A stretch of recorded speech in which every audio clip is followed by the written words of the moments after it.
Warren Buffett is a man known for many different things.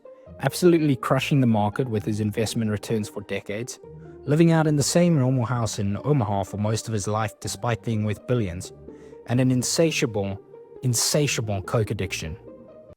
Oh wait, coke addiction. I drink probably 5 12-ounce Cokes a day, and that's about 700 calories, and I've been doing it more or less all my life. Now, if you look at Buffett and you want to try and work out what really set this guy apart, it's been a topic that a lot of people have had pretty different opinions on, but opinions are worthless and facts are all that matters. So let's satisfy our cold number-crunching reptilian brains by having a look at what the numbers have to say about Buffett's method of investment outperformance. And for that, I want to draw your attention to Buffett's Alpha, a research paper published in 2018 by 3 mega geniuses working at AQR, one of the world's most successful quantitative hedge funds. If anyone can tell us how Buffett did what he did in a way that's so rigorous and factual that it's impossible to deny, it's these 3. So, what does the paper say? Well, first off, contrary to popular belief, Buffett actually spent his career using leverage. Not an insane amount of leverage like your average CFD broker offers to any random Joe on the street, which has never led to anything going wrong ever, but rather a more reasonable leverage ratio of 1.7 to 1. So for every $1 billion that Buffett invested himself, he was borrowing an additional $700 million to invest, upping his total exposure and potential to make a ton of money big time. Buffett wasn't just borrowing in any way he could though. He was very selective about the terms of the debt he took on and the interest rates on that debt. For example, a significant part of Buffett's leverage came from insurance float. That's the money that an insurance company is holding on to from their premiums that they're planning to use to pay out to policyholders. The interest rate on this leverage was, in effect, less than the interest rate on government T-bills. That's right, Buffett was literally paying a lower interest rate on a lot of his debt than the frickin' US government. The cost of that float, which is money that we're holding that eventually does not belong to us, but will go to somebody else. The cost of that float was less than zero. He also got a lot of leverage through bonds issued by Berkshire Hathaway, which has a pretty great credit rating. So even though the interest on this debt wasn't quite as low as on the insurance float, it was still pretty low. So we have one piece of Buffett's puzzle: get access to cheap leverage and use it.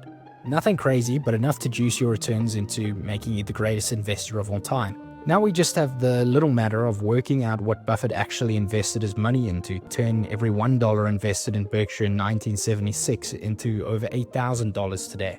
First, doing a quantitative analysis on Buffett's stock selection, the researchers tried to work out what Buffett's exposure to a bunch of different factors that academics like to look at when analyzing investment performance was. They worked out that Buffett had the following tendencies. He typically bought shares in larger companies rather than smaller ones. He bought stocks with a high book-to-market ratio, so companies that were statistically trading at a cheap price relative to the total actual assets of the business. And finally, as the last factor they initially looked at, they found that Buffett's investments weren't trend following, or against the trend either. They had no correlation to the overall trends in the market, in fact, suggesting that Buffett didn't believe in following the crowd. That being said, whilst they managed to work out some of Buffett's general investment style by looking at these factors, these common academic factors had very little statistical ability to actually explain Buffett's returns. At this point, the authors no doubt drew on their countless hours of watching Buffett interviews and decided to check 2 more factors. How safe is the company, and how high quality is the company, as measured by profit margins and other metrics. They found, unsurprisingly, that Buffett had both a preference for low-risk businesses and a preference for high-quality businesses. But what was more interesting is that when they added these factors into their model, Buffett's outperformance became statistically insignificant. So just a couple of factors were able to almost completely explain Buffett's ability to outperform the market. So we can summarize the things that made Buffett outperform pretty simply.